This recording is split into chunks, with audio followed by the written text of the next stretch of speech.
¿Qué tal? Buen día, compañeras de la materia Desarmonía desde la perspectiva transpersonal. Voy a impartir la videoexposición Alcances y limitaciones de las clasificaciones indexadas o oficiales.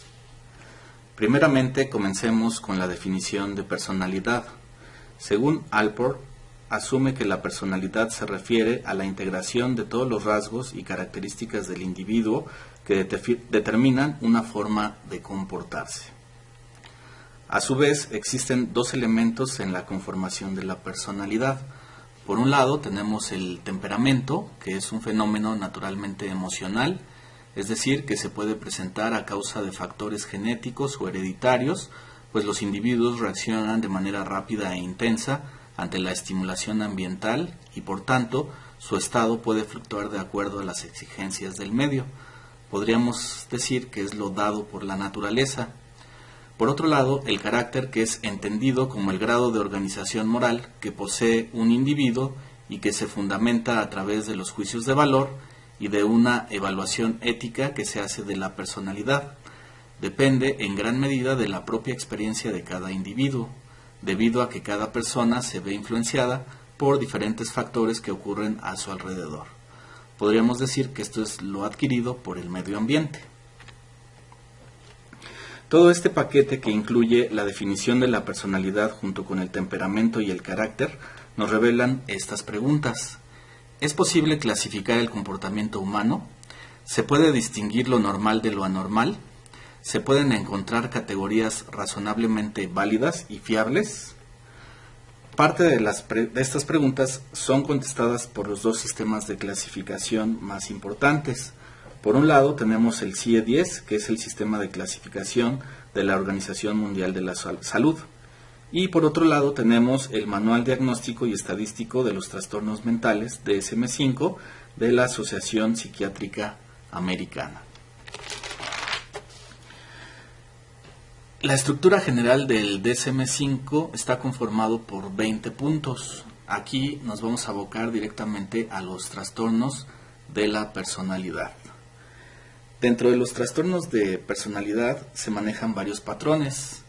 El patrón A es el patrón perdurable de experiencia interna y comportamiento que se desvía notablemente de las expectativas de la cultura del individuo. Este patrón se manifiesta en dos o más de los ámbitos siguientes. 1. Cognición, es decir, maneras de percibirse e interpretarse a uno mismo, a otras personas y a los acontecimientos. 2. Afectividad, es decir, amplitud, intensidad, labilidad e idoneidad de la respuesta emocional. 3. Funcionamiento interpersonal. 4. Control de impulso. B. El patrón perdurable es flexible y dominante en una gran variedad de situaciones personales y sociales. C. El patrón perdurable causa malestar clínicamente significativa o deterioro en lo social, laboral u otras áreas importantes del funcionamiento. El patrón es estable y de larga duración y su inicio se puede remontar al menos a la adolescencia o a las primeras etapas de la edad adulta. E. El patrón perdurable no se explica mejor como una manifestación o consecuencia de otro trastorno mental. F. El patrón perdurable no se puede atribuir a los efectos fisiológicos de una sustancia, por ejemplo, abuso de una droga, un fármaco o una condición médica general, por ejemplo, traumatismo craneal. Dentro de los trastornos de personalidad DSM-5 están divididos en tres categorías.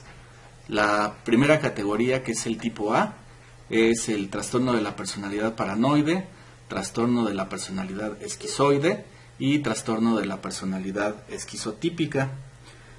Estos desórdenes son extraños, excéntricos, caracterizados por hacer referencia a rasgos que señalan rareza, excentricidad, aislamiento social y suspicacia. Son personas que muestran dificultades o carencias de estilos adecuados de relaciones interpersonales. Tenemos también los grupos del tipo B, que se refieren al trastorno de la personalidad antisocial, trastorno de la personalidad histriónica, trastorno de la personalidad narcisista, trastorno de la personalidad límite. Son desórdenes dramáticos emocionales inestables, propios de las personas exageradas, emotivas, variables y con escasa capacidad para controlar los impulsos. Las personas diagnosticadas con alguno de estos trastornos suelen ser individuos con dificultad para controlar las emociones y relacionarse con los demás. También tenemos a los grupos del tipo C, que son trastornos de la personalidad evasiva, trastornos de la personalidad dependiente, trastornos de la personalidad obsesivo-compulsivo. En este grupo C son desórdenes ansiosos, temerosos, característicos de las personas ansiosas, temerosas y perfeccionistas. Las personas diagnosticadas con alguno de estos tipos de trastornos se caracterizan por su focalización en la evitación de la ansiedad. Por otro lado, tenemos la estructura general de los trastornos mentales y del comportamiento CIE-10, que son factores que van desde el 0 hasta el 99. Asimismo, aquí nos vamos a ocupar directamente de los trastornos de la personalidad y del comportamiento en adultos. La clasificación internacional de las enfermedades mentales, CIE-10, también tiene varios patrones. El primero, el modo de ser propio del individuo y su forma permanente de vivenciar y comportarse se desvían de manera importante de las normas aceptadas y esperadas de la propia cultura. Esta desviación ha de manifestarse en más de una de las siguientes áreas: A, cognición; B, afectividad; C, relaciones con los demás y manejo de situaciones interpersonales; D, control de los impulsos y satisfacción de deseos. La desviación debe manifestarse de forma generalizada como un comportamiento rígido y desadaptativo que interfiere en una amplia gama de situaciones personales y sociales. G3. Se produce malestar general, efecto negativo en el entorno social o ambos, claramente atribuible al comportamiento referido en el criterio G2. G4. Evidencia de que la desviación es estable y de larga duración, con inicio al final de la infancia o en la adolescencia. G5. La desviación no puede ser explicada como consecuencia o manifestación de otros trastornos mentales del adulto. G6. La desviación no debe ser una enfermedad del sistema nervioso central, traumatismo o disfunciones cerebrales. Dentro de los trastornos de la personalidad tenemos algunos muy parecidos al DSM-5, por ejemplo, trastornos paranoide de la personalidad, trastorno esquizoide de la personalidad, trastorno asocial de la personalidad, trastorno de la personalidad emocionalmente inestable, trastorno histriónico de la personalidad, trastorno anancástico de la personalidad, trastorno de la personalidad ansiosa, evasiva, elusiva, trastorno de la personalidad dependiente, otros trastornos específicos de la personalidad y trastorno de la personalidad no especificado. Dentro de las convergencias y divergencias existentes entre ambos sistemas de clasificación, pues la gran mayoría son muy parecidos. Por ejemplo, en el caso del trastorno de la personalidad esquizotípica, este no existe en CIE-10. También tenemos el trastorno de la personalidad narcisista, este tampoco existe en CIE-10. Tenemos el cambio de la personalidad debido a otra afección médica, este tampoco existe en CIE-10. Y por otro lado, tenemos en CIE-10 otros trastornos específicos de la personalidad que no aparece en DSM-5 o aparece como trastorno de la personalidad no especificado. Hay algunos nombres que son diferentes, pero que manejan la misma categoría del trastorno. Por ejemplo, tenemos el trastorno de la personalidad antisocial. En CIE-10 se llama trastorno asocial de la personalidad. En DSM-5 tenemos el trastorno de la personalidad límite y en CIE-10 es trastorno de la personalidad emocionalmente inestable. También tenemos el trastorno de la personalidad evasiva y en CIE-10 aparece como trastorno de la personalidad ansiosa, evasiva, elusiva. Y por último tenemos el trastorno de la personalidad obsesiva compulsiva, que está reflejado en el DSM-5, y en CIE-10 está como trastorno anancástico de la personalidad.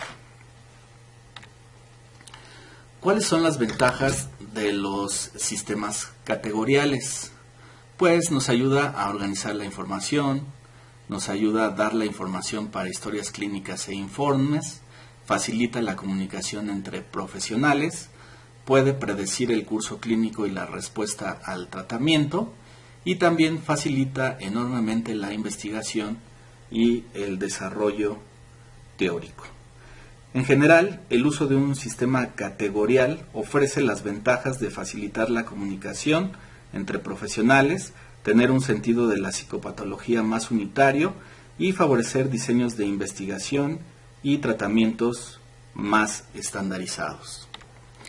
Dentro de la crítica a los sistemas categoriales del DSM-5 y el CIE-10, tenemos, por ejemplo, que las categorías diagnósticas en psicopatología no son hechos, sino fundamentalmente nombres que utilizamos para organizar la realidad.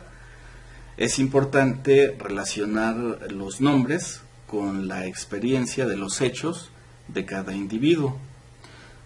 Asimismo, tenemos la ausencia de criterios objetivos de validación, que es el gran obstáculo y elemento diferenciador de las clasificaciones psicopatológicas. Y esto es un gran problema porque, por ejemplo, en el caso de la medicina, pues se hacen análisis objetivos, por ejemplo, un análisis de sangre, etcétera, cosa que no podemos realizar en la validación de los trastornos de la personalidad. Por otro lado, también tenemos los cambios diagnósticos a lo largo de la historia, ponen de manifiesto que las categorías psiquiátricas son provisionales y cambiantes. Es decir, para bien o para mal, los seres humanos somos dinámicos y cambiantes. El uso de sistemas categoriales como los imperantes en la actualidad puede hacer que los profesionales y estudiantes se limiten a memorizar listas de síntomas para asignar categorías, olvidando la evaluación de otra serie de aspectos importantes en la formulación del caso. En este caso se puede perder el enfoque en el tratamiento y bienestar del paciente. Y también tenemos el estigma social y la alienación. Las etiquetas resultan muy perjudiciales a nivel psicológico y social en el individuo. Por otro lado, tenemos las ventajas del modelo dimensional. Dentro de las ventajas, clasifica al individuo a lo largo de un conjunto de dimensiones representadas idealmente de forma métrica.